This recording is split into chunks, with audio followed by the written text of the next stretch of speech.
You're listening to The Authenticity Show, where you get to eavesdrop on great conversations about health, creativity, and the quest for excellence. Your hosts are Carlos Casados and Satch Purcell. Our guest today is Scott Sandland. Scott Sandland is a hypnotherapist and founder of HypnoThoughts, the largest hypnosis convention in the world, which takes place annually in Las Vegas. He's also the co-founder and CEO of Cyrano.ai, a natural language understanding system that improves human-computer communication. Cyrano.ai and Scott are dedicated to building a digital therapist that can be given away freely to every at-risk teen in America. Now, this is really an incredible conversation. Scott is a very impressive guy with a lot of experience in some really interesting fields, and we are thrilled to have him as a guest on The Authenticity Show. So here we go.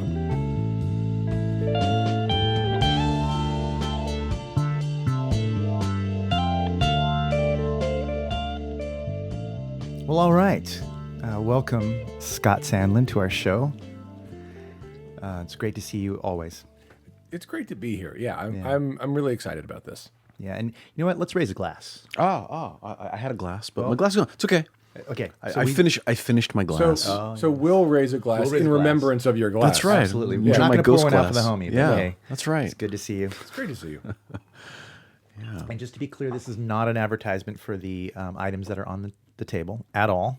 And that's not a game. I really am not advertising those two. But they do happen to be a couple of my favorites. Just saying. Anyway, Scott, I've been wanting to do this interview with you for quite some time because I always find that the things that you share are interesting. For years, I think this year it's probably maybe 10 or 11 years that I've known you. Yeah. Because I knew you before HypnoThoughts Correct. convention began. Correct. And we're going to celebrate the 10th anniversary this This coming summer is 10, yeah. Yeah, it's so cool. Yeah. And what's really interesting to me, and a lot of people who are listening may not know this, is that you really were the driving factor in getting that going and making that happen. Of course, you had help, right? But, of course. But you were the guy Yeah. who started that. Yeah. So in 2012, or maybe even before that, in like 2006, I created a website called hypnothoughts.com. Mm-hmm. So that site is so old that when I created it, the premise was it's the MySpace for hypnotists. Like it was like flirting with starting it right around the same time as Facebook. And I built the MySpace for hypnotists. And then that turned into a thing and turned into a community. And then we started with online conferences that were called the Hypno Summit. Now someone else has a thing called Hypno Summit, which is cool, no problem. But we did a couple online things, and I was like, no, that's not creating the connection we want. And then we ended up creating HypnoThoughts Live, and now we have this conference that's 10 years old. And it's been at the same location the whole time, right? Whole time, yeah. And I hated the location for the first 4 years, and it has absolutely grown on me. And now it just feels like home. Yeah. Las Vegas? Is that Las Vegas. Okay, that's what I thought. Because I know you've gone a number of times, and I hear you talking about going out to Las Vegas, and so all right, so it's in Vegas. Yeah, and it's at a kind of the hotel is the Orleans or Orleans, however you want to pronounce it, but it's kind of a New Orleans Carnival kind of look, you know. Okay, it's off strip, and it's an old casino, but they've like dedicated themselves to their convention center. And the staff's really cool to us, and they just kind of let us do whatever we want. And it's turned into something that it'd be difficult to replicate anywhere else. And so it just has, it's created this own energy around itself, and it's become, there's landmarks and there's traditions and there's all these things that just make it this thing that is more than just 1,000 hypnotists getting together and taking classes from each other. It has a lot of, like I said, traditions. Mm-hmm. Well, speaking of traditions, would you mind sharing a tradition that maybe people wouldn't have thought of coming to a hypnosis convention? What's a strange or different? So I have been to 70 hypnosis conferences. Okay. I mean, I've been to all of them a lot, and too many. Like I like that's too many conferences to go to. But one of the things I know is there's always a group. It's not the same group every time, but there's always a group that on Saturday night stays up all night and goes to the 8 a.m. classes somewhere in between drunk and hungover. And I have been that person a couple times. I have been the presenter at 8 a.m. that didn't go to bed that night. With Sean Michael Andrews, who you know. Oh, yes. One of the most conservative, by-the-book, straight-laced guys. And wonderful and brilliant. But he's a rules guy. And we were in Florida at a conference for the International Medical and Dental Hypnotherapy Association. And they put me at the 8 a.m. on Sunday. And I said to the organizers, I was like, He hates you. what are you guys doing? Like, who is in charge of this? And they said, we wanted you to go to bed because you get into trouble. And this was, I was much younger at the time. I was maybe 30. And I was like, no, I'm not going to change what I do. This is who I am. And so it was 7:15 and people were like getting up and having breakfast and we were still sitting there. We had closed the bar. We had gotten more drinks at a liquor store and we were just sitting in the lobby of this hotel drinking and talking and just really enjoying ourselves. And someone's like, you're speaking in like 45 minutes, right? And I was like, oh, awesome.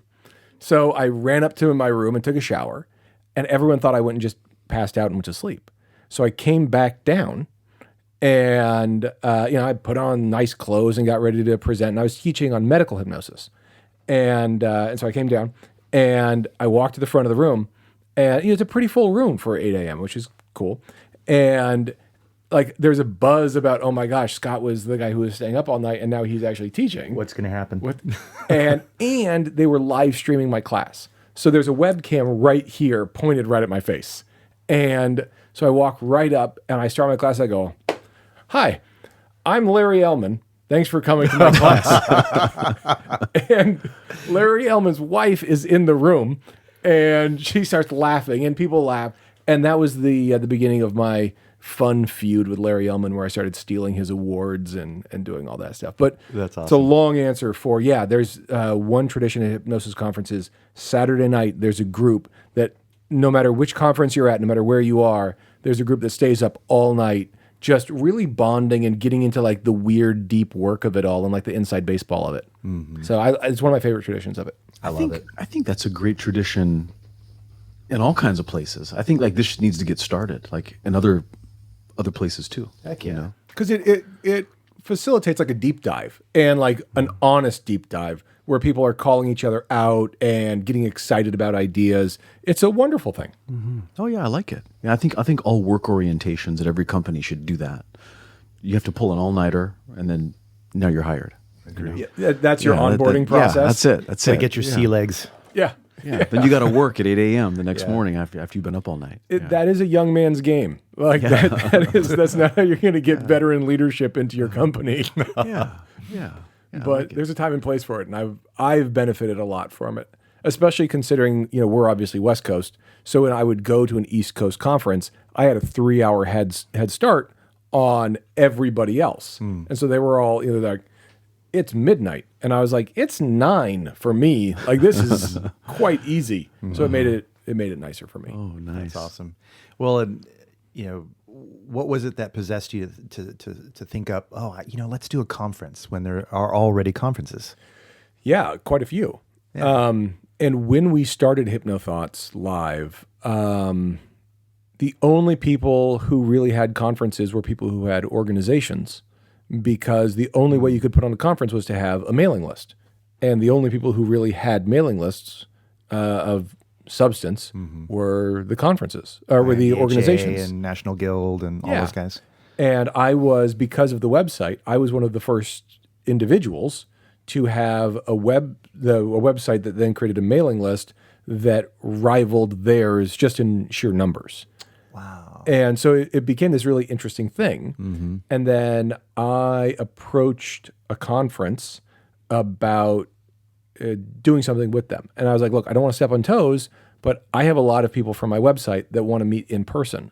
So can I sponsor a happy hour? Can I do something respectful that allows my people to like wear buttons with our logo on it, just so they can, use your event as a meet and greet, as kind of like a subtext.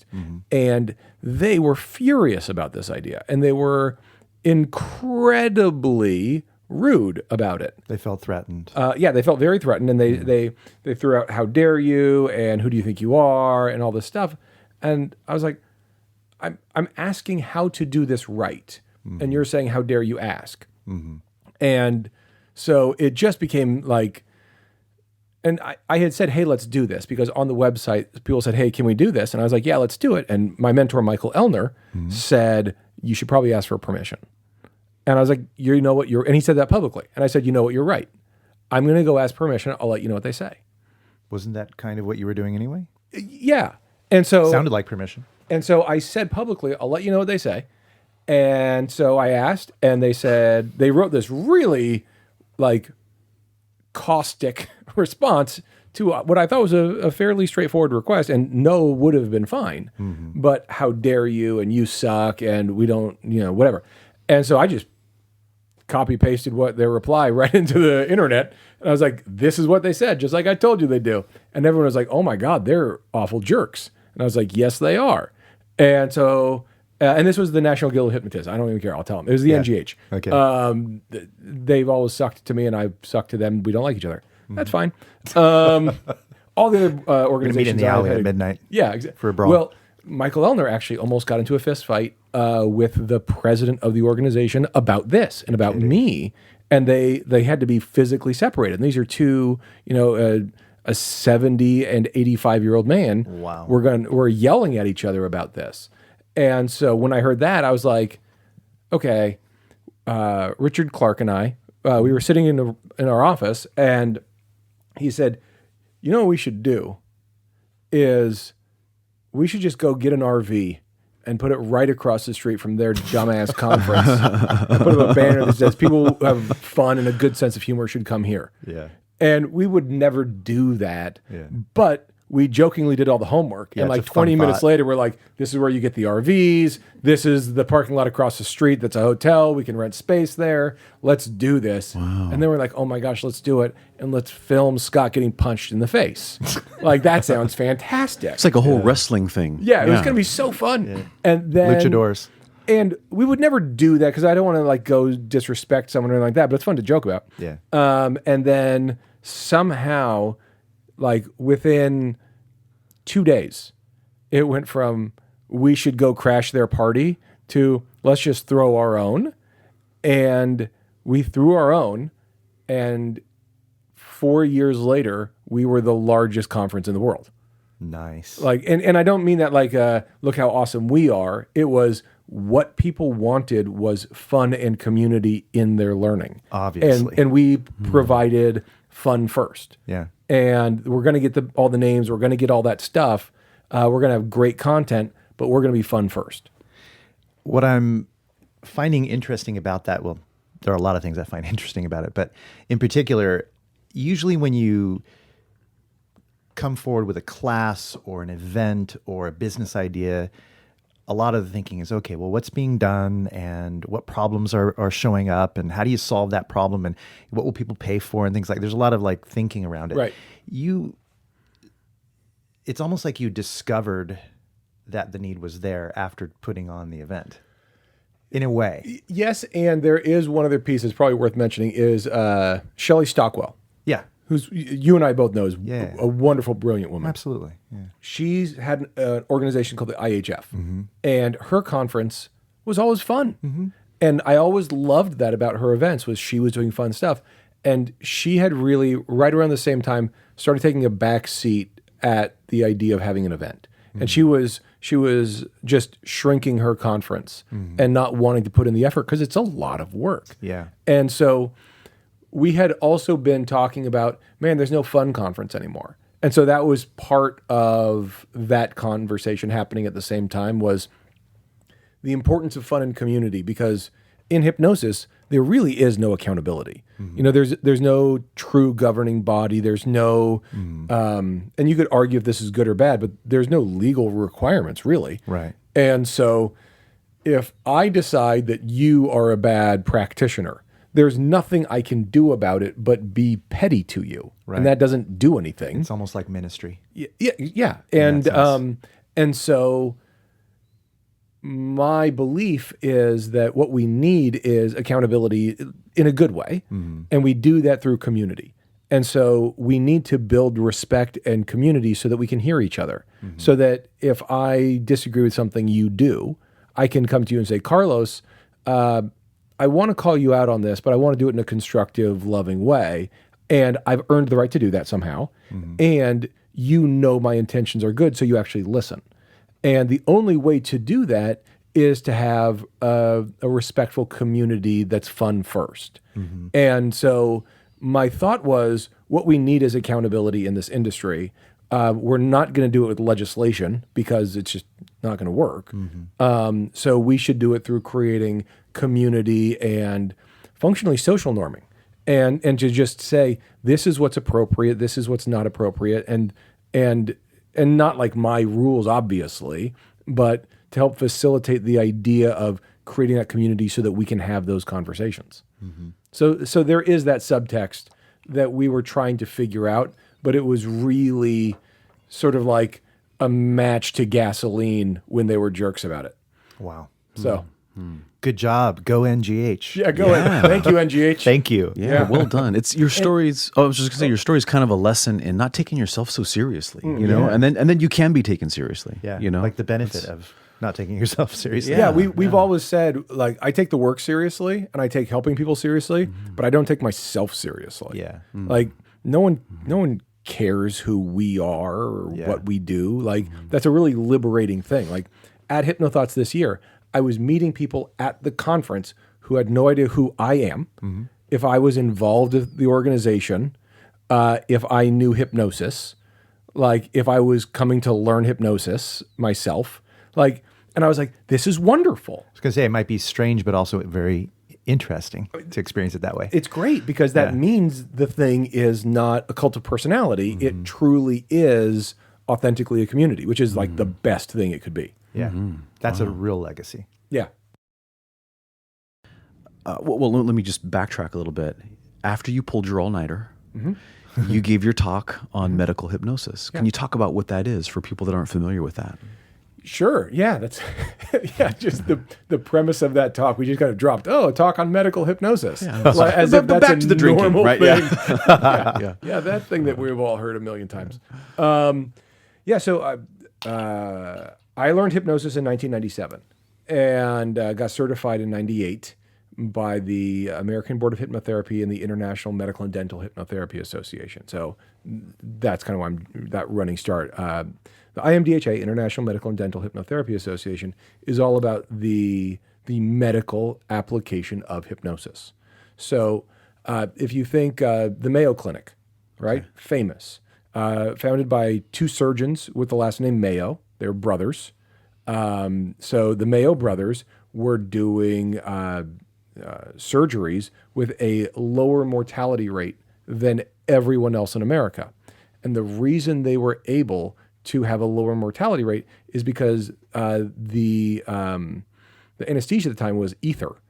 And there was a large comorbidity that was just people dying because of the anesthesia.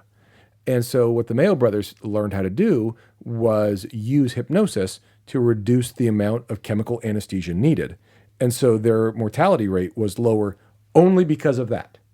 And so that's sort of the genesis of it. But then the basics of it today are there are a lot of reasons why hypnosis should be used in medical and dental scenarios. An easy one that I've done a lot is teeth grinding. People who grind their teeth at night.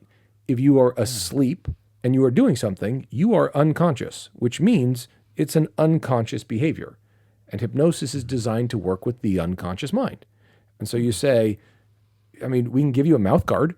That's great. It protects the teeth, but the jaw is still, working. And so your temporomandibular joint, the TMJ, is still getting stressed out and creating headaches and neck aches. Or we could use hypnosis to change that unconscious behavior. And in doing that, you now have changed the behavior itself. You could talk about the same thing with high blood pressure and hypertension, a bunch of other things like that, where you can actually start working on shifting behaviors for medical applications. Okay. Yeah. Great. Great. So you do medical and dental. Yeah. Yeah. Because what are people more afraid of? The medical side of things or the dental side of things? People are terrified of the dentist. Yeah. I mean, really Yeah. scared of it. And Yeah. I worked with the Children's Dental Center of Los Angeles, which was a really cool charity that worked with USC and UCLA schools of dentistry and a couple of dental hygiene schools, theirs and West Coast University, things like that. And they were working with inner city kids in Inglewood that kind of fell through the cracks, and they were working with these kids. And so they would have me come and do like trauma work with these kids who had, a mouthful of silver teeth, no dental education, and they were going to butchers, who were strapping them down. So these kids were traumatized. And so this wonderful organization said, dental students need hours, right? Like they just need to get their hours. We're going to have them work on these inner city kids for their pediatric rounds. Great idea. And so they had me come in and just help with de-traumatizing those kids so that they didn't have to be held down by grown-ups to get a filling. Yeah. And I mean, that's another easy example of medical hypnosis where, I mean, you could argue that that's more like trauma work, but you're in a dental chair when it's going on. Yeah. So And there's a lot of in any dentist's office, there's going to be a lot of common triggers, a lot of the same sights and sounds and smells and all that. Yes. I had terrible trauma as a kid at the dentist, Really? Yeah, so I know what you're talking about. Yeah. As a little, I remember I had to get a filling, and my mom's boyfriend at the time was studying acupuncture, and he was telling me about a point on the ear, right? Which is funny now, I look back on it. I was a little kid. And I literally wore a clothespin on my ear to school all day long in the hopes that would decrease my pain when I went to the dentist. I was so afraid. Wow. So but afraid. the whole time you were thinking, I hope it works. It's probably not going to work. Yes. And just creating this huge expectation of trauma, Oh, yeah. which was worse than the filling. Oh, it was terrible. It was a terrible. whole day of suffering. Yeah. Yeah. Yeah. And these parents say things to the kids like, well, if you're not good, I'm going to make them give you a shot. And so now all of a sudden the dentist or the doctor is like this like punitive thing instead of like a caregiver. Yeah. Right. And you know what's funny is now that you mention that, I remember the thing that I was the most afraid of was the shot. Yeah. Really? It was the thing that is supposed to take away your pain when you go to the dentist was the thing that I was the most afraid of, and that's what was getting in the way of the whole experience was the shot. Yeah. I actually made him start drilling without the shot. And then you regretted And that. then I realized I better get the shot, and they gave me the shot. So it was pain on top of trauma. It was terrible. Yeah. I'm not sure if you know this about Satch, but he's not only a really long time acupuncturist, but also an occupational therapist. So he has a lot of experience with needles. I knew the acupuncture. I knew that part of it. Yeah. So I'm also an occupational therapist. So yeah. But oh my goodness, wounded healer, right? Yeah. But I'm not a dentist. Yeah, like the rest of us. Yeah, exactly. Totally. Yeah. So that's interesting. So it evolved, and now who's in charge of HypnoThoughts now? How did it evolve? Oh, you. I thought you were kind of passing it along to Richard Nongard. Was that just the school portion of it? No, it was just the HPTI? school. Yeah. So I created a Okay. school. So the idea was what I looked at was in a hypothetical. If the state of California said we need to license the practice of hypnosis, what should the curriculum be? And so what I did was I took what a chemical dependency counselor, which is just an addiction specialist, for those of you who are in there. So an addiction specialist. I took the curriculum to become one of them, and basically everywhere it said the word drugs, I put in the word hypnosis at like an outline level, and said, this is a good 9-month program. And so we created a school with that. And like Michael Watson taught a class. We had some really great teachers. We had classes on psychopharmacology and neurology. Like we had, anatomy, physiology. We had, a good underpinnings class. Ran it for 4 years. I ran it for 3 or 4 years. 4 years with Richard Clark, and then right around then we transitioned it to Richard Nongard because he just has more background being a licensed marriage family therapist and doing CEUs. We just said, you need to run this. I had no idea he was an MFT. I thought he was a chiropractor. Richard Nongard? Yes. No, he's a marriage and family therapist. You're kidding me. This whole time, for years, I've been thinking he was a chiropractor who got into hypnosis. No. So Dr. Richard Nongard, I thought he was a doctor of chiropractic who got into hypnosis, and that was my understanding. Yeah. And you're blowing me away right now. Yeah, no. His doctorate is in, I want to say pastoral counseling, but I could be totally wrong on that. That sounds familiar. Yeah, now I know that I'm hearing that. he went to Baki University, which has a lot of pastoral counseling in it. Wow. Okay, that's cool. I just But yeah, didn't realize that. He's a marriage and family therapist who's been married 5 times. He's got a lot of experience. He knows exactly what he's talking about. It was all research. Yeah. That's what it was. Oh, he would. Richard's a great friend of mine. Richard Nongard and I are pretty interchangeable. Like if you take one of us out and put the other one in, like the students won't care. It's basically the same story. And he refers to his wife as my current wife.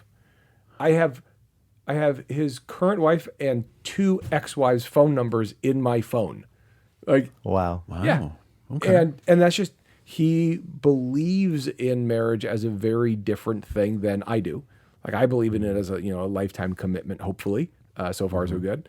And he does not. He believes in it as a partnership, and partnerships, end. And then you create a new partnership like a business. And it's sincere and caring, and he's a great dad and has great kids and all these things, and has great relationships with his ex-wives. He just has a very different model. And he brings that from his marriage and family therapy background somehow. And good for him. Okay. Interesting. Yeah. So now he runs that portion of the He runs delivery that of the school. And he runs the certifying body, the ICBCH. And HPTI is Hypnosis Practitioners Training Institute, right? Okay, cool.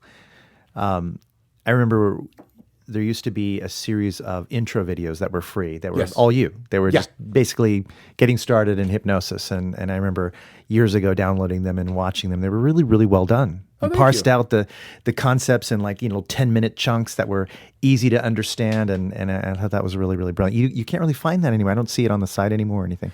No, Richard and Jason Lynette made a decision to go away from it because it was too much me too early, and they didn't want to have like a thing where like it's a whole bunch of Scott, and then all of a sudden, wait, where'd Scott go? Yeah, and so they Makes felt sense. a little bait and switchy. They felt, and so they decided to say, let's go with who's going through this, because Richard Nongard was in that intro class. Yeah. Like he taught, I don't know, 3 hours of a 5-day class, so he was a good chunk, 10%. Yeah. And so we shifted things around. But yeah, those were good classes. We had some really good instructors. That might be a fun thing to just post on YouTube sometime.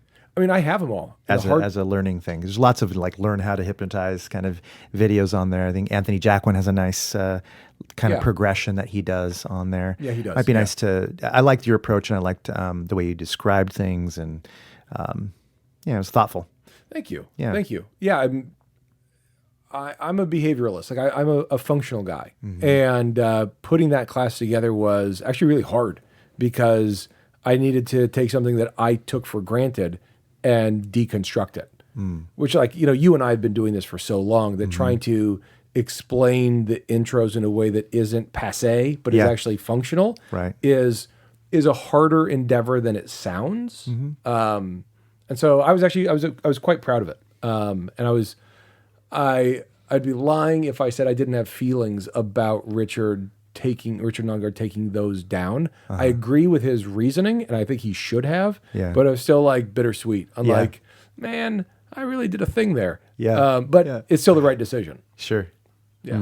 That's great. I recommend that school a lot just because of the amount of hours and the types of classes that are there. I think it's a good path for people who want to do it as a career. Yeah.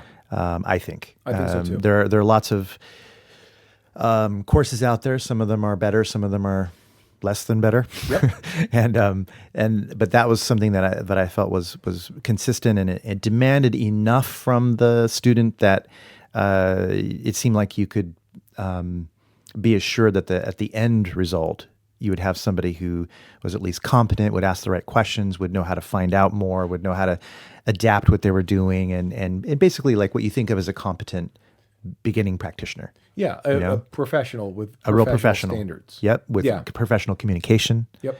And demeanor and all those things. I think they were really part of it. So that makes a difference. Yeah, I mean, we had a class on critical thinking. Like just having a class on critical thinking in a hypnosis school, and a class on ethics in a hypnosis school. Like it's interesting that we had a 4-week class on critical thinking and a 2-week class on ethics, and that was considered like extraneous. And I was like, It's not.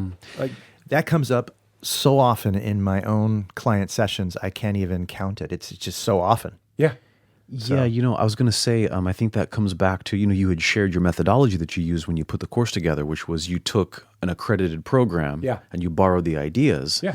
That is, brilliant, by the I way. work in education, and accreditation is a beast. It's a lot of work. Yeah. But every time I go through an accreditation project, reaccreditation or, something like that, I always go back and I look at it and I say, and you know what?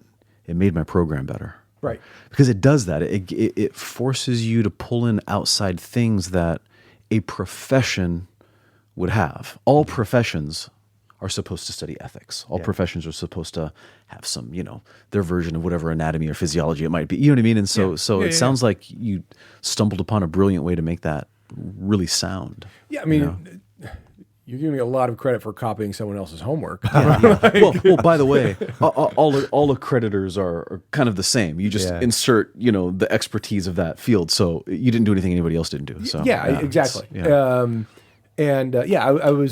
I was very happy with it. It was hard. We were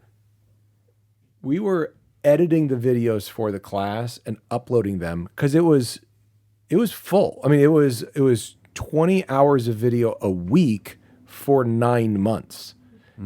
So creating that much content and uploading it to Vimeo and putting it on a site, and this was a long time ago. So this was harder than it is now. Yeah. I mean, this was 11 years ago and 12 years ago. And so pushing that out, I mean, I was putting in as much work as, and then grading the projects, because they had like projects. There was a test and a project for each course. And so you were seeing objective and subjective assessment, all this work, and man, it was a grind on top of seeing clients. I don't see that in any of the courses outside of HPTI. I don't really see that. There might be courses like that for graduates of universities. I have no idea because I don't have a college advanced degree or anything. I can't join into the Erickson Foundation courses. I have no idea how their courses work. Right. I would assume there's a higher level of expectation around things, but I don't know. Would you know about that? I mean, you look at like Yapko's stuff, right? Right. And Yeah. it's probably up I there. got him on the shelf there. Yeah, he belongs on the shelf. His stuff's great. He's fantastic. Yeah. I mean, Yapko's trance work is the intro book for that class. He also doesn't teach people like me Or me. or you. Yeah. Because he wants people in there with a master's degree in psychology or above. And I called him out on it. Yeah. To his like face to face, like nicely. Yeah. But I was like, "You're willing to sell me your books?" Right. Like, Well, and I can understand having an entrance requirement. Like, you know what? Okay, so you don't have an advanced degree. Okay, fine. There's another alternate path for you. Yeah. You want to write me an essay and answer these questions. Right. And then we'll have a phone interview. and Simple. I actually asked him to audit HPTI, and I was like, "Look," and 2 of our students did too. And we just said, "Look, we're taking this seriously. We want to do this right. We respect you a lot. Your book is genuinely the textbook for the intro class. Like Which one? Which book? Trance work. Oh, trance work. Yeah. Got it right there. Yeah, and so trance work was and trance work is imperfect. There's definitely a couple chapters that we didn't assign in reading, but it's great. And so a couple of us said, audit this, please. We're taking this seriously. Will you take it seriously? And he wrote back, no, I am not open-minded to this idea. And he's like, I've made my decision on what the standards are, and it starts with a master's degree. And I was like, Wow. okay. And he probably wouldn't even remember this. It was very cursory sort of. It thanks, but no is thanks. because. Yeah. Yeah, it was like very circular reasoning. Yeah. Yeah. So Yeah, I have a friend that I met in Maui recently who I'd only spoken to online before, and he happened to be there, so I had lunch with him. I tweaked my knee, so I had the day to myself, and really, really great guy. But he just so happened to be training with Yapko at the moment, and he told me about that requirement. yeah. And I thought, wow, I don't understand the thinking. I mean, I can understand standards, as I said before. If you create an alternate path for that standard, like I know you don't want to waste your time with people who are dabbling and who maybe aren't going to appreciate, Of course.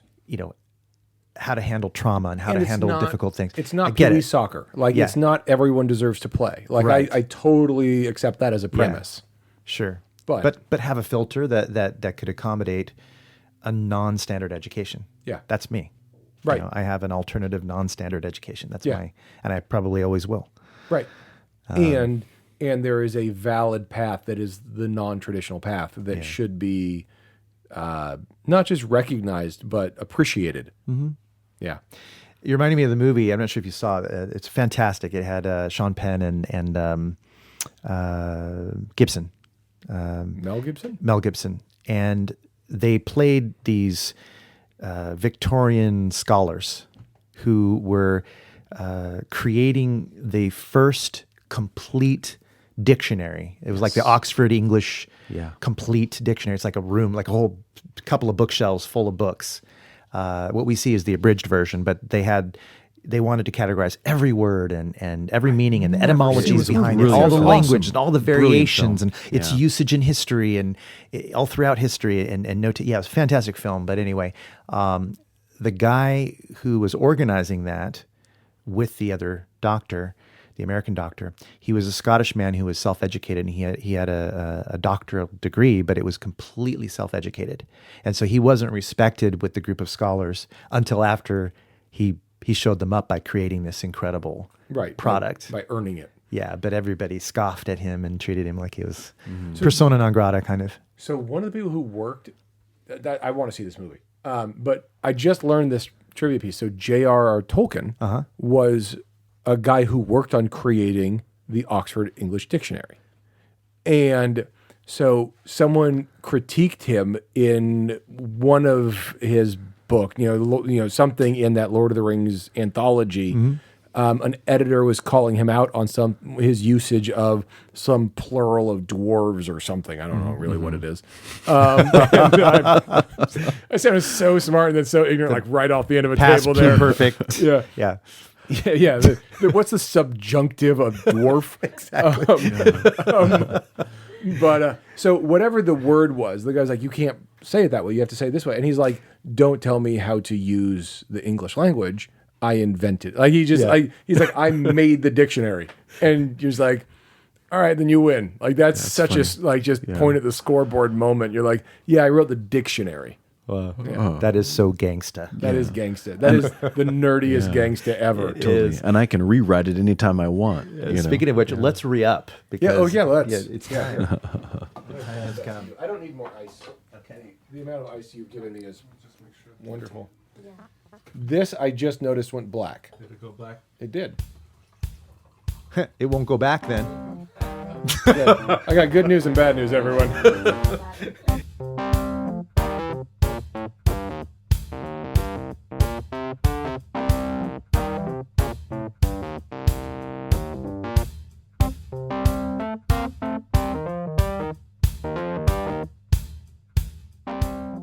So Scott, besides HypnoThoughts and all of that you do, I know you practice, right? You have your work, and I understand that you do a lot of work in addiction recovery, right?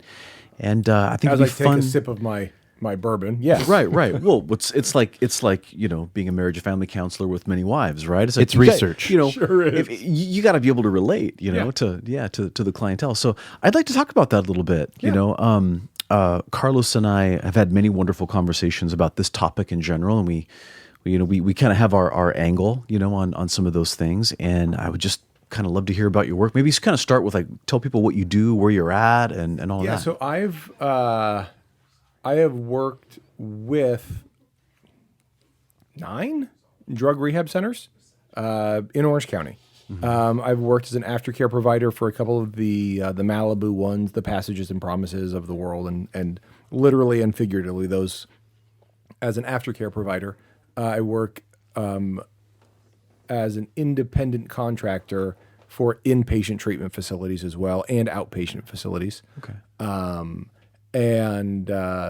So I've done a lot of that work, like a lot, and I've trained dozens of practitioners to do that work as well. And I think it's a great use of hypnotherapy. Okay. Where you're looking at forgiveness work, where you're looking at, and you'll like this, you'll geek out on this. So the 12 steps, right? One of the things that people really miss when they don't like the 12 steps, and I understand why people don't like the 12 step. Nothing's perfect, but I actually think they're quite healthy when you look at them properly, or the way I see things is properly. So I like my perspective on them. And one of the most important parts of that is they're all written in the past tense. And so when you think that all of them are written from a place of, it's not I am powerless. It's we admit that we were powerless. And the phrasing on that is way better because what they're saying is model our success. We're 100 people who have successfully overcome our addiction is the intro of the book. And so it's basically, going back to Lord of the Rings for some reason, they're saying like, look, there's a happy ending in this story. So when you get to Mordor, don't worry. We make it back to the Shire, ladies and gentlemen. And so, and so that as the opening of the big book, and then starting with the first step is not you are powerless. And that's what I think a lot of people get wrong. That's true. The first step is like, so if Carlos is in the hot seat and we've decided that Carlos is an addict and we're talking with him, what we have to get Carlos to say is, that wasn't going well. That's it. Carlos does not have to say, I suck. Carlos has to say, I used to suck. Maybe you still suck. That's up for debate. That's up for discussion. We can figure that out together. What we have to agree with, that's not plan A over there. And let's address that. So I think Russell Brand actually talks about this really well. Yeah. So that's my big take on it. But Okay. Yeah. No. That's great. I had done about 11 or 12 years of contract work as an acupuncturist in addiction recovery. And it was a little part-time gig that I did for a really long time. And it was great. I loved it. And the place that I was at was more rapid medical detox, not like a 12-step kind of thing. Not like was, a college hospital kind of place or something exactly. like that. It was one of those kinds of, it was like that, and great technique. It was a good place. Liked the place a lot. And it was interesting because all the people that I got to meet there, and you meet people from all walks of life. It's everywhere, yeah. It's amazing the people that I met there. I met some just really influential people that I still remember, today. I've met some of my heroes I've met there. Sure. It's just, it's amazing. And it was interesting that at the medical detox place that uses a more, a medical model, for how to do this, a lot of the people that went there because they didn't like the 12-step model. Totally. You know what I mean? And so it's interesting to see, two sides of that. And there is a whole chunk of the population, and like, how do you cater to them all? And I like what you said, because I think that bridges that gap a little bit, And I'm not militant about the adoption of 12-step, for sure. It's got things going for it, like it's ubiquity. It's sort of everywhere. It pretends to be consistent. It's not really consistent because, it's pretty free. Like going to rehab is expensive, but going to an AA meeting is free. And sometimes you get what you pay for. Yeah. And it's just like, it's just not good. And that's totally true. And nothing works for everybody, right? Like, and so I think the 12-step model is a valid and important thing. And, rational recovery, harm reduction. There's a bunch of great alternatives to 12-step that that have helped a ton of people as well. And so recognizing those is also good. And when I've worked with people, most of the time it's been within the 12-step model, but definitely not exclusively. I would say 80% of the client work I've done has been within the 12-step model. Yeah. What are some of the major topics? What are the things that come up in your sessions that are common to work on? Yeah. A big one is forgiveness of self and others, and helping people shift, like from a narrative structure, who are they in the story of their life? Okay. So what I mean by that is, are you the victim in your story? Are you the villain in your story, or are you the redemptive hero in the story? And what kind of story are you telling? Like, is this a drama? Is this a romantic comedy? Like, make your story, make your life, like, in a nutshell. Is this a Tom Cruise movie? Is this a Tom Hanks movie? Like, who's in this? Like, what are we doing here? Because it's one of the things about drug use is there is so much chaos and trauma. And again, Russell Brand said this better than I did, so I'm just going to steal from him. But like, pot is not a gateway drug, and alcohol is not a gateway drug. Abuse is a gateway drug. Trauma is a gateway drug. Feeling outgrouped and less than and minimized and unheard is a gateway drug. And alcohol or marijuana or whatever, cigarettes, whatever they're, we call as the gateway drugs, those are tools to either avoid or mask or insufficiently deal with those bad feelings. And they kind of work.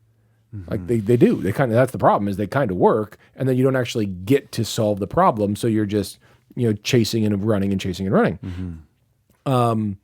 So helping people with the term is self-efficacy, is the psychobabble term, but it just means a belief in yourself that you can be effective at controlling your life. Yeah. And so helping regain that is a big thing for the work that I've done. Wow. Okay, no, that's perfect. I got a term you might like. In occupational therapy, we have a term called narrative reasoning. Yeah. Yeah, and it's just like it's just narrative self and all that versus chronological self versus narrative self and all these things. Yeah, right. Yeah, that idea of like you really have to connect with your client and really figure out what narrative they're telling about themselves, so that you can start to help them build a new narrative. And so that's great. No, I love that. And how about like the medical hypnosis side? Because there's a lot of physical pain, there's a lot of disease conditions, things like that that also are underlying causes. Especially at that detox level, right? Yeah, exactly. Like the opiates and stuff like that. Are you able to use that in that regard? Yes. What I found was the rehabs didn't want me to very much. Interesting. Yeah, I thought it was a really interesting decision that they made. Really? Wow. That there was part of it was a catharsis, part of it was an accountability, and part of it was a rite of passage, and part of it was we don't want this to be easy. We want you to get through this, and then next time you think about calling your drug dealer or whatever, you remember how hard it was to quit. And so it was sort of a tough love to have them go through this, because nobody dies from opiate withdrawal. Right. Like it's not a lethal thing. It's awful. Miserable, but it's miserable for most people, but its lethality is, the people who jump out the window. Like it doesn't kill you. Yeah.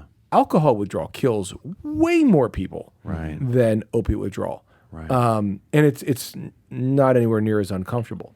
So from a medical hypnosis standpoint, what the rehabs really wanted me to work with was sleep. Okay. Because these people, like, their chemistry is so jacked up, and then they're getting put on medications to stabilize them, but side effects of the new drug or the absence of the old drug, some combination of that meant that they weren't sleeping well. So then you give them a drug to help them sleep, or you don't. And that's a decision you have to make. And either way, you are now dealing with a zombie, Yeah. and you've got this person for 28 days. And Speaking of zombies. yeah, so you've got and so you've got 28 days of rehab, and they're not medically balanced for the first 14 to 21. And so if I can help people sleep, that's just one less wild card for them to deal with. Just help their- Psychopharmacologically. Help their brain get back to a Yeah. normative state or whatever. Yeah. To be a natural, normative, whatever. Homeostasis or Yeah. something. Yes.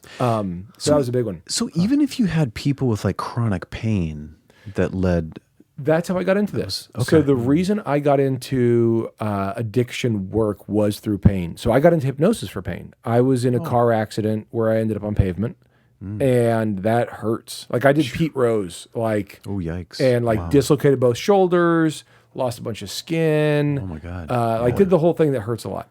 Wow. Shoes flew off, the whole thing. And so I got really good at hypnosis for pain control. And I was working with athletes, chronic pain stuff. So I was doing all this work, and then dental hypnosis. So I was doing dental and athletes and pain. So I was doing all this other pain related. And so then I started getting referrals for people who were on opiates. And so I would help them get out of pain, help transition what's called the locus of control. So where the control resides. So for a lot of people in pain, the control of the pain resides in an opiate, whether that's a pill or a patch or whatever. That's what's taking care of them, or the pain is in control. And so I would help them move that locus of control to in them, right? Which is normal work for us. And then I would say, great, now you're chemically dependent on opiates. You're not a drug addict who lives under a bridge, but you're chemically dependent. Like your body needs this drug to feel normal. Go talk to your doctor about that. And the doctor, after a little while, was like, hey, I want you to start working with these people because you've got great momentum, you've got rapport, you've got the trust, do the work. And I was like, yeah, I don't know what that work is. I don't know. And he's like, well, then you're going to learn because you're doing good work and you need to do the next step. And this is like that last mile is helping them with this, and you need to get to that last mile. And so I started doing that work. Wow. And so I always loved working with that population of the people who had slipped on ice, right? Gotten rear-ended, just something like that. And then all of a sudden they're on the couch and they can't go to their kid's soccer game because everything hurts and they're being called a junkie. And so I always loved working with that population to help them get that aspect of their humanity back. Because as I enjoyed that work with all addicts most of the time. There was definitely times where it's very ungratifying and in the tough rooms for sure. But for the most part, it might just be ego because you're like, I'm helping people with something that's important. But especially the chronic pain people who had gotten tripped up in the opiate game. I always loved helping them reclaim something that had been lost due to accident. Yeah. Oh, that's brilliant. And I'm sure you've met people like this in your work. As I had met people that just went and got a root canal, and then they got meds, and they had no idea they were addicted.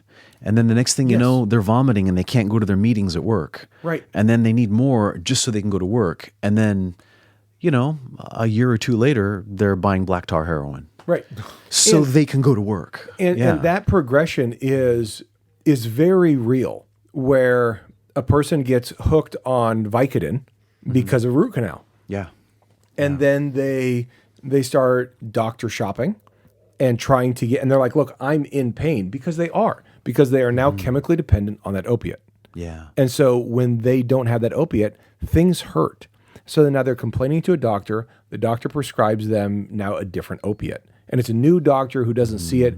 Then they start hunting doctors. Then their insurance says no more. Then they've been doing Dilaudid somehow. And now all of a sudden, the only access they can get and the cheapest And the best bang for the buck is black tar heroin. And so you get a soccer mom going from, a PTA meeting to black tar heroin in 2 years. Yeah. It's incredible. It is phenomenal that this happens. So the fastest growing group of opiate addicts in America was suburban white soccer moms a couple years ago, for a few years. I don't know if it still is. It might be. I don't know. And that's when all of a sudden everyone started talking about it and everyone started vilifying the opiates and the pharmaceuticals. Right. Because all of a sudden they're like, wait a minute, rich white women in the suburbs are doing this? This is a problem. Right. Right. Right. Like, it was not a problem until it hit them. Totally. And that's politics. Yeah. But yeah, it's the fastest growing population of opiate addicts in America for a number of years was like 38-year-old upper middle class white women. And isn't it an awful lot of like entrepreneurs and CEO types? There's a lot of those people that I met that nobody knows. Nobody knew in their life. Their wife didn't know. Right. And they would take a vacation to come rehab because nobody knew, Yes. And they had trauma and they had pain and they had all these things that you work with. You and Carlos, do this kind of stuff with people, For sure. It's interesting because, for me as the acupuncturist, there was no issue dealing with the pain, right? So I'm thinking like, this is where a lot of it started for many of those people. Not all of them, of course, but many of them, Many. And Yeah. sometimes it's, psychological, psychic, psychosocial pain. It's not physical pain. Shame and but things like that. Absolutely, yeah. And opiates are a great mute button.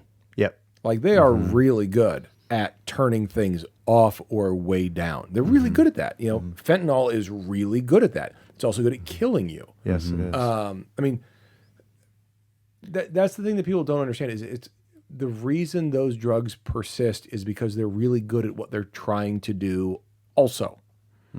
And psychic pain, which does not mean like, some of the voodoo doll is making you feel pain. Right. It means psychologically, I feel less than, or I feel shame or whatever. And Prozac is a good solution, but also, crushing bars and like just going after meds makes me feel okay for a while. So the term is self-medicating, as you guys know, but I hate that term. Yeah, it's sort of a it's not medicine. Right. And medicating is somebody who knows what they're doing, give you a very specific dose that is like assigned because of logic and math and science. Yeah. And, to help you. Yeah. Holistically help you. Yeah. As part of a larger plan. Yeah. And self-medicating is, swallowing pills like a pelican, just eating things just until you can look yourself in the mirror. And that is not the same thing. But I understand where the term comes from for sure. Yeah. What would you say to anyone listening who knows someone who's going through this or is going through it themselves that you would like to convey that's maybe helpful?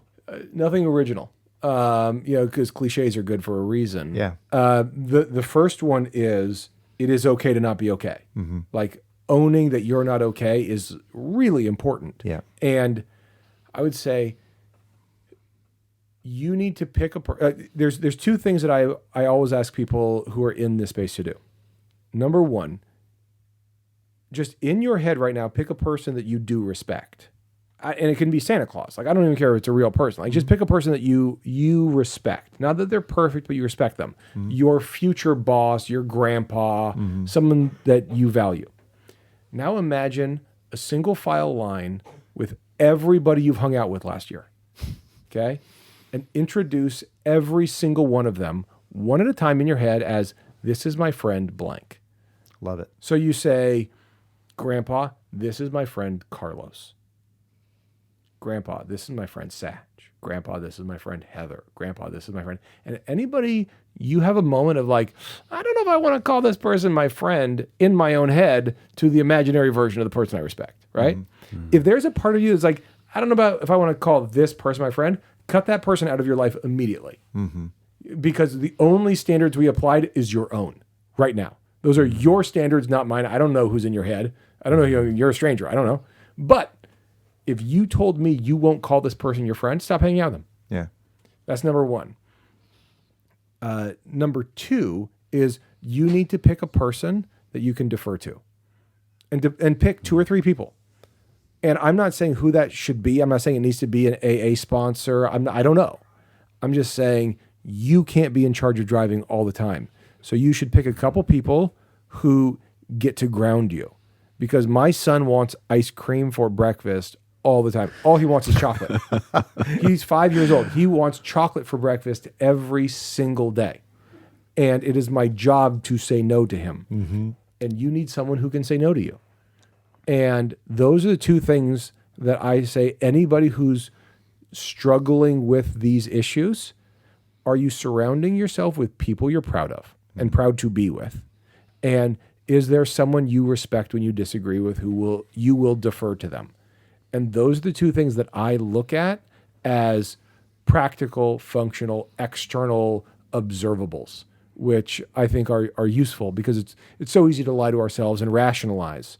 But having those 2 things about the people in your life are the easiest things for me. That is very helpful. Mm-hmm. I think people who hear that will immediately notice the difference that makes. I mean, it's simple and authentic.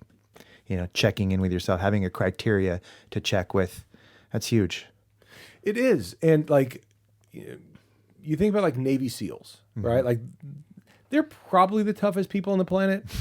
Like, like maybe there's like some like SAS or like Israeli special secret service dude, but they're definitely in the running. Like, I don't care who's like listening to this conversation. Like, unless they are in that category, you're not as tough as this guy, right? Yeah. Navy SEALs are told what to do all the time. Right. And they're really good at just trusting someone who they're like, okay, you bet. You want me to run towards bullets? I'm going to run right towards bullets. Like, I can't do that. Like, I am a coward compared to that. Like, I don't care what I've done in my life. I've never run towards a group of gentlemen shooting at me. I wouldn't. You can't. No, I'm not going to do that. That's a terrifying thing. And those guys can do that. And that's because they've learned to trust people who are giving them orders. And they've learned to trust that that's the right thing to do. And that is courage. Firefighters do that. Like, and they're not born that way. Like, if this catches on fire right now, like, all of us are like, get me out of here, right? I hope I would, be calm and let you walk first, but I might not. Like, I might panic and do like a swim move on you and knock you over. Like, I don't know. I hope not, but I might. But a fighter would have a completely different response. And that's because he learned calmly and slowly how to deal with fire, which is like a primal fear. Wolves are afraid of fire. Bears are afraid of fire. Firefighters know how to like confront that. And learning how to confront that is part of addiction because they're confronted by something that is their fire. That's their relationship with their parents. That's their self-esteem. It is their whatever, their thing that makes them panic, freak out, and run. And they run into a bottle, into a drug, into a thing. And so helping them learn how to be a firefighter instead is the game. I love that analogy. Yeah. Thank you. I'm digging that. Yeah.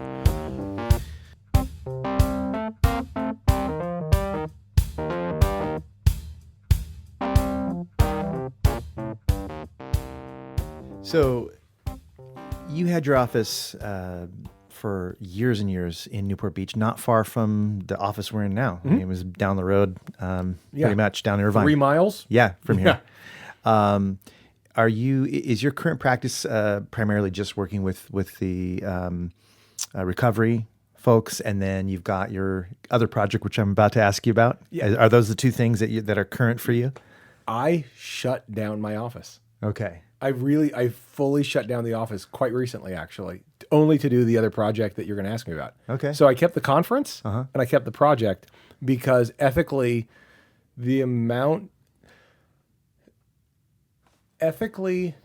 to serve the clients the way they deserve to be served, I needed to be able to give them an amount of attention I couldn't justify giving any more. And so I couldn't ethically take on any more clients.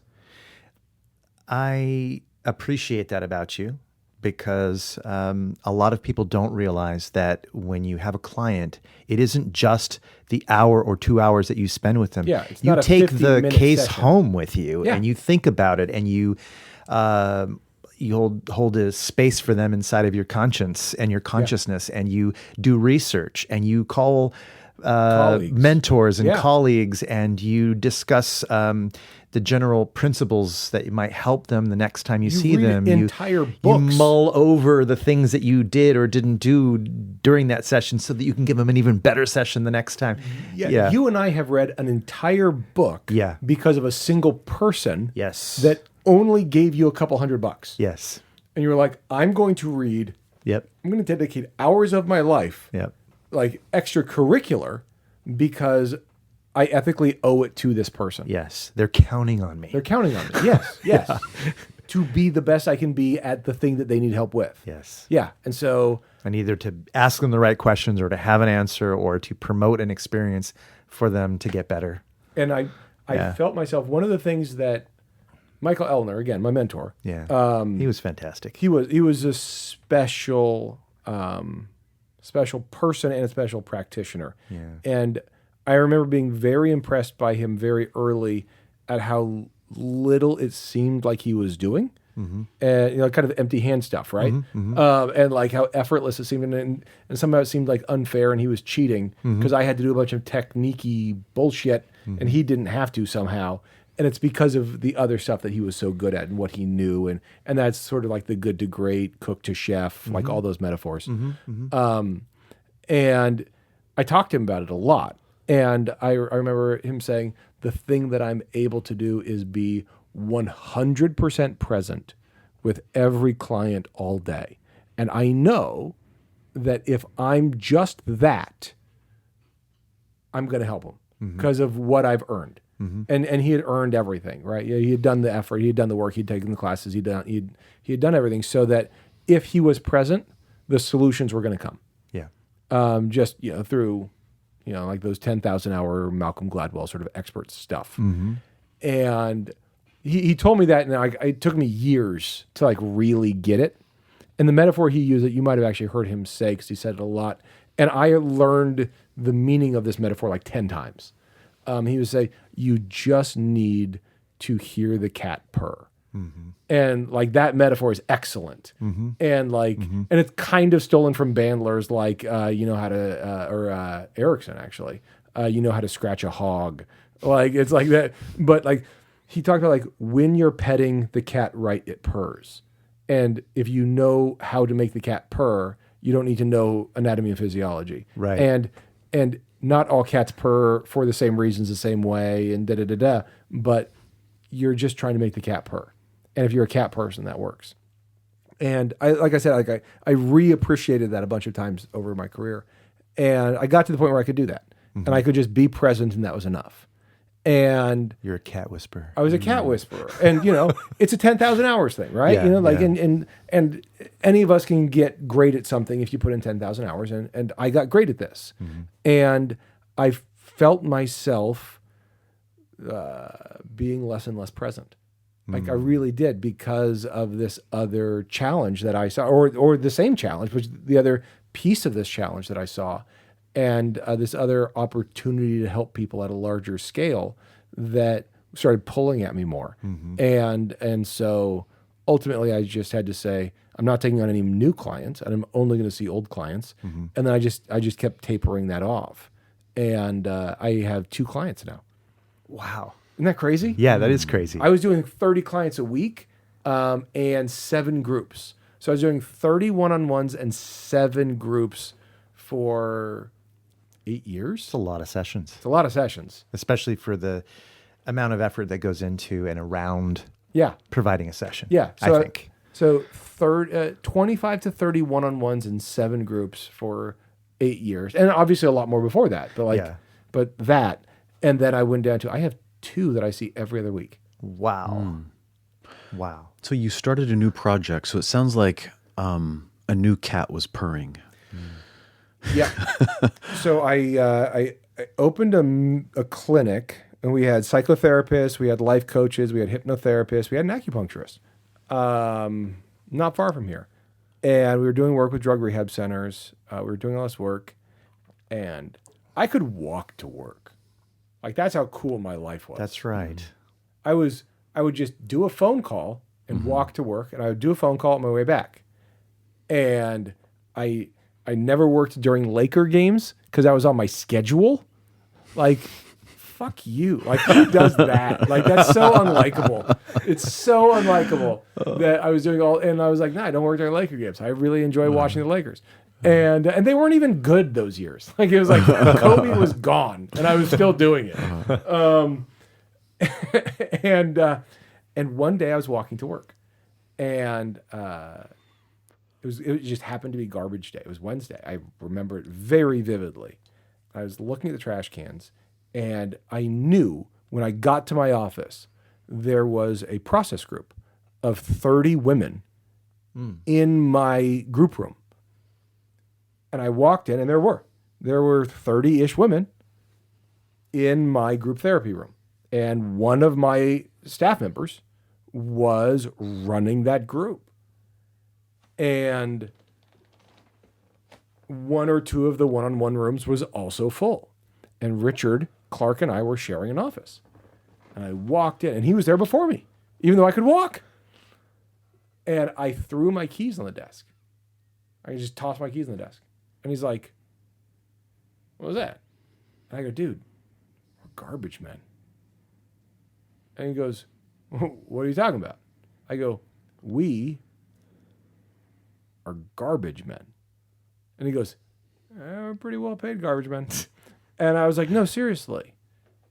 There's 30 women in there that their lives have become garbage, and we're just helping them pick up the trash.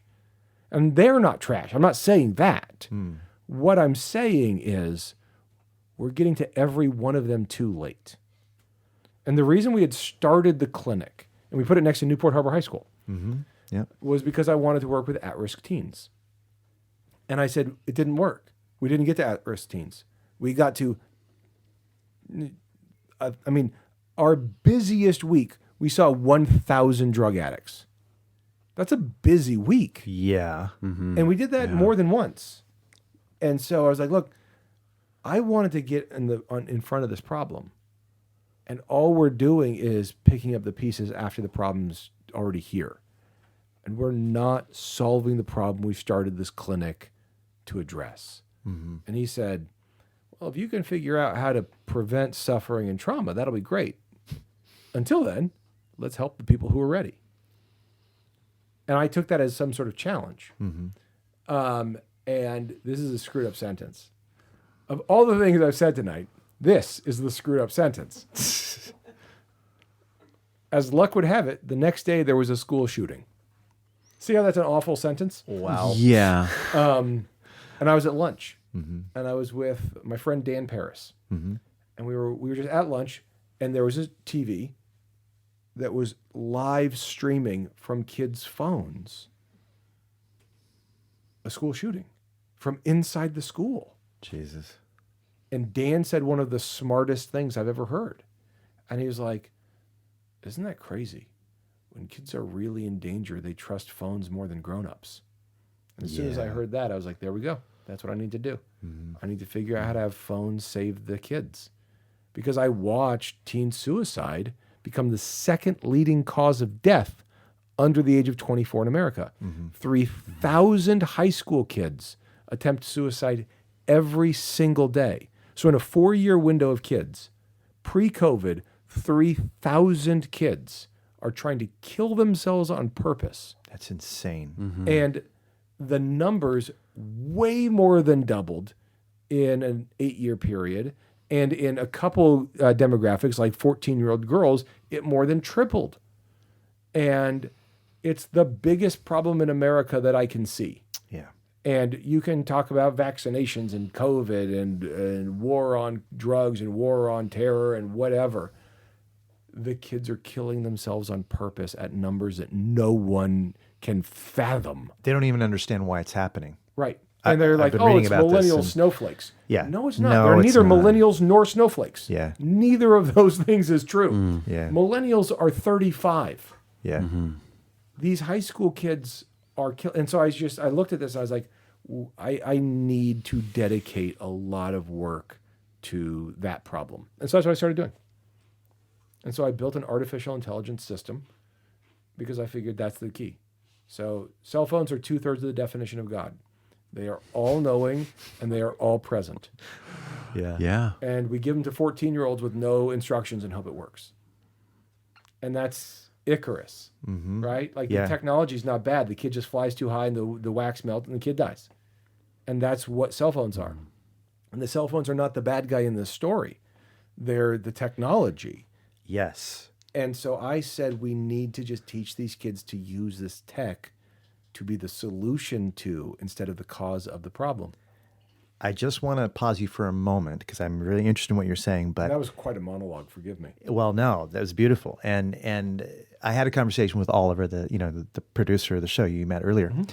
And he was talking about Stanley Kubrick's interpretation of Icarus story, because the standard mode of thinking around the Icarus story is that it's a story about arrogance. Right. You know, like how dare you try to go too close to the sun, and then of course the idea is that you're being punished for your arrogance and your trying to upraise your position, that kind of thing. Be too close to the gods. And all Exactly. that stuff. But his way of interpreting it was that we need better technology.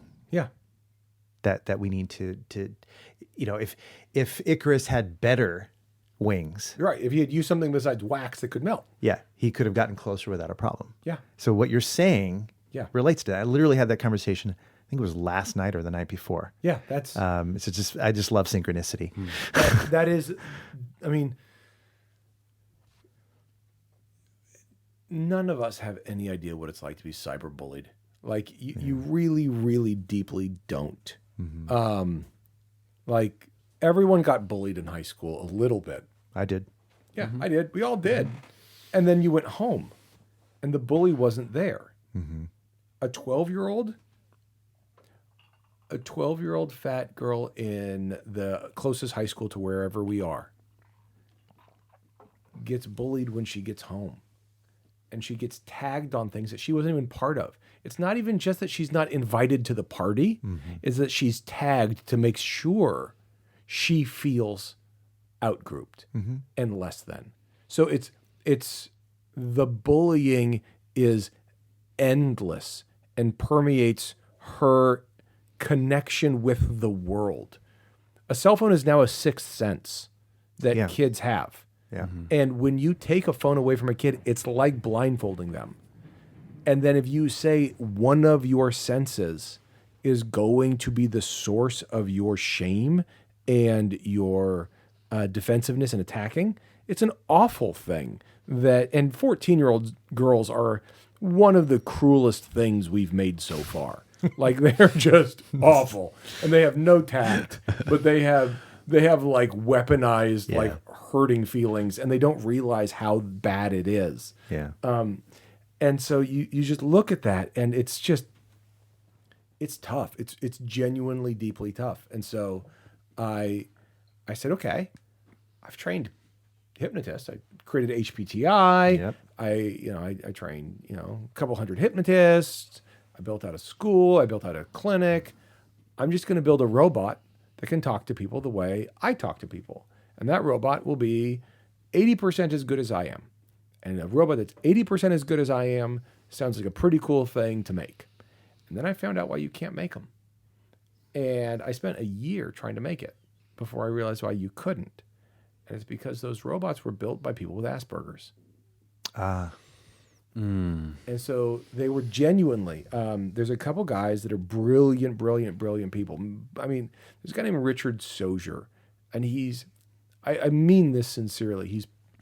He's flirting with genius. Like he's a special person. He's for sure, quite a ways down the Asperger spectrum. And I don't mean that in a derogatory way at all. I just mean that as a statement of fact. And he's one of the most important thought leaders in natural language processing on the planet.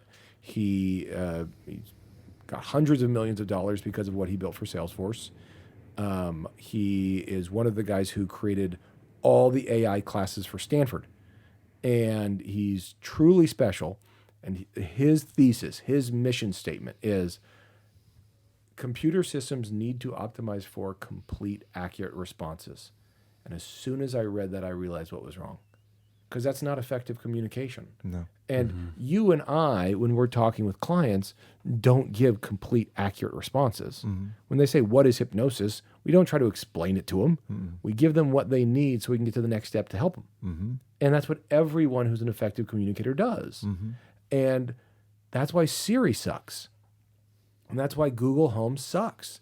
That's why Alexa's frustrating, because it's only trying to be technically correct. And I realized none of these robots were built with soft skills. Interesting. Perfect. Yeah. And so I said, perfect, what yeah. if we could build a robot with soft skills? Yeah. And so I spent a couple years learning how. And after a couple years of research and trying and taking online classes and doing a bunch of work, I figured out how to do it. And I went and grabbed Dan Paris, Okay.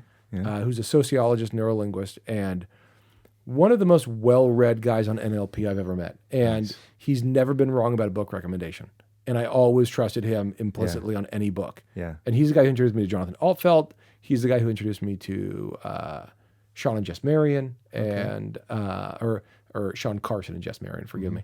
Like a bunch of people he introduced me to. It was like, this is good. And he's always right. Yeah. Jamie Smart, same thing. Okay. Yeah, I mean, just He's like great. he's the guy who, and also like non-obvious ones. Those are good ones, but less obvious, subtle stuff. And I grabbed him and I was like, this is what we need to do. And I was like, look, I spent a couple of years learning AI, and I actually took a bunch of AI classes and I learned all this stuff. I need you to build linguistics with me. And so we built out a tool to build out soft skills. And we created a company that is Tom's shoes for software. And so every time we built it, we patented it. We have a patent in this now. It's weird. I have a patent. I'm a patented inventor, which is a very unusual thing. That's cool, man. It's really weird. Yeah. So we built a robot that can listen to you talk and understand how to influence you in the way that you and I pay attention to. So it knows VAK. So I have a robot that tracks your VAK stack as well as Donna Markova does. Wow. It knows internal representational systems. It knows motivational interviewing. So it knows how committed you are to the stuff you're talking about. It knows your priority stack. It knows a whole bunch of things about you based on how you talk, just like you and I do. And then it knows this is how committed this person is, and here's what we need to do. Here are the levers we need to pull to talk this person into doing the things that they want to be able to do. Is this open source? Is it, what's the... Sure. So it is not open source today. We just finished all the security reviews a month ago to get approved. So we just launched in all of email. So Google, Gmail, Apple, Microsoft, whatever, Yahoo Mail. We built a tool so that it can analyze your conversations with everybody you're talking to. With one button, it will show you graphs of here's how well you and Carlos get along. And here's how to better interact with Carlos. And if you guys are in a fight, here's how to de-escalate things. If you need to collaborate, here's how you do it. And it tells you that based on analyzing me and you. And it does that in Zoom, and it does it in email. And so the idea is we built this whole thing out so that we could say, I'm going to sell this to people who make money off it. I'm going to charge them a subscription. I'm going to say, this is $50 a month. and you can use as much as you want. $50. Go get them.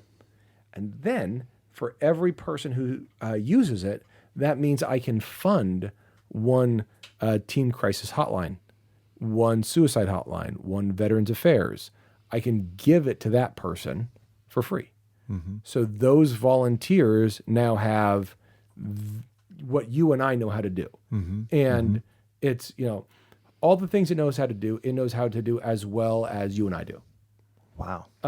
Which is very impressive by like average people standards, but not like superhuman, but like just trained experience. It's processed, because we gave it away on Zoom, that was part of the idea. It's processed 15 million minutes of conversations. Wow. Which is a lot. And it's just constantly getting smarter and better at what we do than we are. And that's the idea. And ultimately, it will be able to handle the conversations by themselves. And we built it that way so that in 5 years, there'll be an app on every kid's phone in America. And it's free. And it's not data mining them. It's not going to advertisers. It's not doing anything like that, because I'm making the money from the commercial side. So a call center, a real estate agent, a whatever is paying me. So now I get to give it to this person, and they don't have to be a profit center for me. It can be like truly sincere in altruism, Tom Shoe style. And it's an app that has no ego. It is completely present. It remembers everything you've ever said to it, and it is only optimizing for helping you at the narrative self level, which is an important thing. It's keeping the big picture in mind, not just short-term wins. So it factors in short-term wins, but it's thinking about the lifetime value of you. And so we built that tool out, and that's why I shut down my office for that. Which is huge. It's crazy.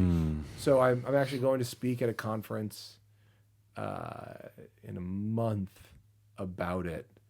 I went and spoke at the United Nations about it. I went to the United Nations. You're kidding. Just before COVID, because we used it to catch some bad guys, some child predators. That's what I was going to ask you about. Is have you been approached by NSA and government? We've not been approached by any of them. We just talked to a guy who has those kind of contracts. We'll see. And like Chase Hughes, who you might know from David Snyder stuff or other stuff. No, I don't know him from David Snyder. I know him from Chase Hughes. Okay, yeah. I've trained with Chase Hughes for a couple of years. Yeah. So Chase just introduced me to one of his right people. behind you. That's Chase. That is Chase. Yeah. Yeah. So Chase just introduced me to some guys that we just had some conversations, but we actually went after the organizational cover-ups of the bad guys. So think Catholic Church, Boy Scouts of America. This dude's a creep, so we're just going to relocate him and not tell anyone. The organization wants to go after the guys who are moving those people and covering things up. Right. Not the creep, the enablers of the creeps. Right. So they used our software to read all the depositions and figure out who knew what when and who really is the bad guy. And so they used our software for that, and that's how we got to go to the United Nations. Wow. Yeah. Scott, I'm so proud of you. Yeah. Seriously. Like that's incredible what you've done. Like I'm really blown away. It is the hardest thing I've ever done. And I am now definitely at a spot where up until recently, you could argue if it didn't work, it just didn't work. But we recently kind of crossed a threshold where if this doesn't work, it's because I failed, which is a really interesting moment. There's a lot of pressure in that realization. So we're at a cool inflection point where it's about execution on potential and figuring out how to get the right people to believe in it, because it's unusual, scary, creepy tech. So ethics matter and all those things, and making sure it's deployed properly. Yeah. But that's what we built. Wow. Yeah, and we call it Cyrano, after Cyrano de Bergerac. Right. That's right. It's a great name for it. It's Dan's idea. It's fabulous. Well, Brilliant. that is brilliant. Cyrano. Yeah, and it's an easy metaphor to make. What's interesting is only about a third of the people we talk to understand it. because we talked to so many computer people who never studied the humanities. Oh, okay. Yeah. Right. They're like, They didn't even see the movie Roxanne, right? Yes. We named all our first tools after that movie. So we had Steve Martin and Daryl Hannah and all these were all our different bots that we built. And we were testing all these bots, and all of them were characters from Roxanne. Oh, that's brilliant. great, man. Oh, I love it. Wow. Yeah. And Fred Willard was I hit the microphone. Fred Willard was a bot that went really well. Wow. So yeah, so we did that. So that is I probably work 12 hours a day on that. I'm probably doing 70-hour weeks on that right now. And it's cool. It's not cool. It's the nerdiest thing imaginable. It's the most nerdy thing I've ever heard of. It's so nerdy. It's geeky, Oh, it is. Yeah. but I don't know. There's to me, geeky is also cool. Yeah, to me, I'm Do you know what I thinking mean? this is badass science fiction. Yeah, it that's really no longer is. fiction. Yeah. There's like 2 episodes of Black Yeah. Mirror about the software I built. Like Yeah. it's got like this total opportunity to go super dystopian if we're not careful. Yeah. Yeah. Which is one of the reasons I went to the UN, was because there's a bunch of really smart ethicists there. So I've proactively engaged all these ethicists and said, I need you to audit what we're doing. That says a lot that you did that. Yeah, and I mean, I would also say that it's if you look at cold calculating computers, that's more dangerous. Yeah. You're building something that actually can show a little heart. But it's worse because the downside of it's just as bad. So it is it's reciprocal. So the potential for good is equal to the potential for bad. So when I went to the UN, there was the AI for Global Good conference, and I was a very small part of one talk. Cool, but I went to every ethicist's talk, and after going to all of them and asking a couple people, and one of the organizers put me in his book, and so people were nice to me, which is cool. I found the person who I thought was the smartest. She's this woman who came as a science fiction writer who became an AI ethicist, of course. And I heard her talk, and after the talk, she's in this huge stage, there's like multiple TVs of her where she's like, 50 feet tall on 2 TVs on the side, like, big deal, UN stuff. And I walk up to her at the end, and I'm not from like France, and I mean like the government, like there's genuinely people who like there's 2 dudes there with like a Fields Medal, right? Which is what was the premise of Good Will Hunting. Yeah. Like the real dudes from that shit are Yeah. in the room, and I walk up to this woman and I go, "Hi, I'm supposed to talk to you about the robot I built," and she goes, "Okay," and she very nicely kind of blows me off. Yeah. But like nicely. And she goes, "What do you do?" And she's fielding like 7 people, and she's like on a stage, like she's like her knees are here, and and I'm talking to her, and I go, "I built a robot that, in all our prototypes, can dramatically reduce teen suicide." She stops and she looks at me. She goes, "What did you just say?" I said, "I built a robot that can talk people out of suicide." And she said, "Do you realize what that means you just did?" And I go, "Yeah, I just built a robot that can talk people into suicide." Yeah. And she said, "We need to talk." I said, "That's what the organizers said. I have to come find you." And she looks at the person and she goes, "We're not going to lunch." And I sat down with her and we started talking about the ethical frameworks of how to build the tools so that we don't build a robot that accidentally starts talking people into suicide, Right. which it is 100% capable of doing today. And I'm sure of it because I built it and it's disagreed with me. And I have argued with my robot for hours and it doesn't do what I say all the time. And so learning why it doesn't do what I say and why it has opinions. And I argued with Roxanne for, I don't know, like 3 days, trying to get it to agree with me on topics that it never agreed with me on until I figured out why. And it's just really interesting, really hard. You must be learning a lot about yourself through the process, right? It's reflective, isn't it? It is. It's been a really interesting, lonely process. One of the things that I've noticed the most is something that you and I take for granted, which is people pay us money to hear our ideas, and no one does that for me anymore. Yeah.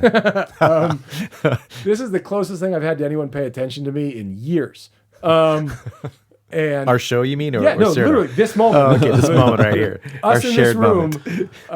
I talked to my wife about this. I was like, people used to pay me a lot of money, Yeah. hundreds of dollars, Yeah. just for my opinion about them. Yeah. And I did my best, and they listened. And no one wants my opinion on them anymore.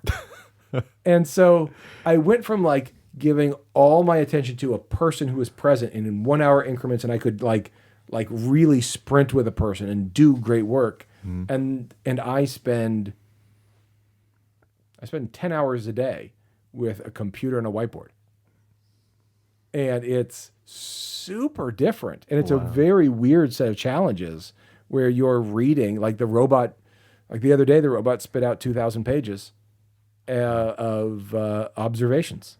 And it was 2,000 pages of advice. And Dan and I had to go read 2,000 pages of advice. Wow. And say, well, this is true, this is wrong, this is true, this is wrong, this is why this is wrong. And we had to teach the robot what was right and what was wrong, and then fix it. Now I understand why you said that it's lonely. It's I get it now. yeah, it's weirdly going from lonely. where you were to what this is. Yeah, no one says thank you. Yeah. Yeah. Well, thank you. Oh yeah. Well, not yet. Not yet. We're a long way from thank you, but I appreciate the effort. We're planning to thank you. Yeah. But you did release the tool to the general public. So in a way, So I've got 75 therapists on it now. I just signed a contract with a company called Yumi Health, which does pediatric telehealth. So they're using it with Medicaid kids, which is really cool. Like I'm really excited about that. The woman, Hafiza Muhammad is her name. She's special. wow. She, That's a great name. yeah, she's cool. She's from Virginia, and she just built out a tool. I think she's from the Virgin Islands, but she lives in Virginia. Yeah, Her name is Hafiza related to Muhammad. Hafiz, right? Yeah. Like the poet. Yeah, so Yeah. she created a pediatric teletherapy program for Medicaid kids, which is great. Cool, yeah. And then I just signed a contract with a company called Hear Me, which was created first for LGBTQ kids, but they built it out more for kids who they're not in crisis. They just need to feel heard. Like they're just isolated. They're just alone. They're not connected. And so they need anonymous peer support. And so we just agreed to use our tool to power that as well. So like we're finding all these like really great social good endeavors. And I'm not trying to build social good endeavors. I'm just trying to like give them one thing that they didn't already have. And then trying to sell this thing to like real estate agents so they can sell another, where we live, like, so they can sell another $3 million house to a Chinese guy who's going to live in it 3 weeks a year. Right. Right. So I'm going to say, look, That's the reality. That's the reality. in Orange County. That's where we live. They build a bunch of houses and the traffic doesn't get worse because they're vacation houses. Right. Right. And so you go, okay, they're selling empty houses. So you're going to buy this software from me. It's going to make you more effective at selling empty houses to people. And that's going to give me the ability to help this person help, 50 kids this year. Is Salesforce using you? Not yet. So we just, a little while ago, hired a guy who had a top 10 app in Salesforce. He was the number one app in Salesforce for 8 months. He was top 10 for 8 years. And we just hired him and his 2 top programmers. So the idea is we'll plug into Salesforce over the next couple of years. That's great. I just did a keynote talk for Salesforce Did you really? last week. Yeah. Oh, yeah. We need to talk about how to triangulate relationships. Absolutely. You'd love the people that I'm dealing with. They're great. Yeah, They're yeah. we need super to talk about creative that. and positive, and they love your energy, I'm sure, because you're just the right kind of energy for them. Well, You'll like them too. I'll Yeah. sell this to Salesforce tomorrow if they want it. if as long as they give them the ability to, like, genuinely, the deal is because we have a patent. Yeah. No one can do what we're doing. Yeah. And Richard Sozier, who works for Salesforce, will appreciate what we built. And the idea is I built a patent to be in the way of everybody. So someone's going to have to buy me or they're going to infringe on my patent. And it's going to be Microsoft or Google or Amazon or one of these dudes. Or the NSA. Yeah. Someone's going to say, we just need to buy this because it's in the way. Well, I mean, I know. And then as long as I can use it for social good, we're good. Just to put it in perspective, I think the NSA pays $2.5 million for a backdoor to a major software thing. It's $2.5 million is the going rate, and I think Arab Emirates pays about 3.5. Yeah. So just to put it in the ballpark there for data point. Yeah, we're talking purposes. about millions of dollars a year. Yeah. So that's a subscription. Don't accept an offer below $5 million. Oh yeah, like I'm genuinely like, look, I'm just gonna keep. I'm gonna find Remax. And I'm gonna say I'm gonna give this to every one of your real estate agents for $1 million a year, $5 million a year, whatever the number is. I don't know. I have no idea. Yeah. And that's going to fund all of the Teen Crisis Hotline forever. AutoNation. Yeah, AutoNation's perfect. We increase sales in a car dealership by 26% when they use our tool. I have a friend to introduce you to. Yeah, we sold 26% more cars than the people not using our tool. Yeah. Easiest thing in the world. Yep. And we just go, there we go. And for every car dealer that's using this thing, one suicide hotline operator gets to use it all year. That's awesome. Tom's Shoes. I love the concept. That is so simple. thoughtful. Yeah. It took me so long to come up with the most obvious steal Tom's Shoes idea. I was like, how can I figure out how to do this? You know what? You say that, but and I appreciate your humility, but Scott, through the years, you impress me with your creativity and your ability to make the rubber actually meet the road and make things happen. So I do really appreciate that about you, and it's inspiring. I love it. Just want to acknowledge your brilliance in that way. So, Scott, how do people find you and your robot? LinkedIn is an easy way to find my robot and me. Cyrano.ai. So Cyrano, like Cyrano de Bergerac, but Cyrano.ai, or just my name on LinkedIn. Both of those are going to get you there. Okay. And it's a cool toy. All right. Yeah. Well, I think we've done it. If there's anything else that you... No, I think this has been fabulous. So good to get to to you. This is great. Genuine. I was looking forward to this since you and I started talking about it. So this is super cool for me. Fantastic. Well, cheers to everybody. All right. Cheers. Good night. Glasses are empty.